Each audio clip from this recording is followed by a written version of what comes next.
പറിക്കാൻ എളുപ്പമല്ല അല്ലേ?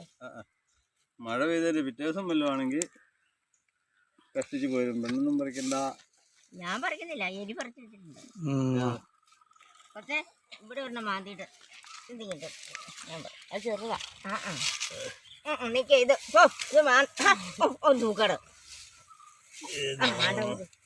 നമുക്കിതിന്റെ അറിയത്തില്ല. പെണ്ണിന് തിന്നാനല്ലേ ഇനി പറിച്ചോ കൊച്ചേ. വാച പഠിക്കാനറിയാം. അങ്ങനെയൊന്നും പറിച്ചാ പോരിയല്ല.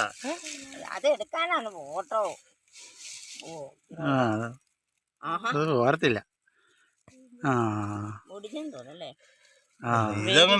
വിട്ടതാ. അത് മതി. എടുത്തോ? മതി മതി. കൊണ്ടുവന്ന്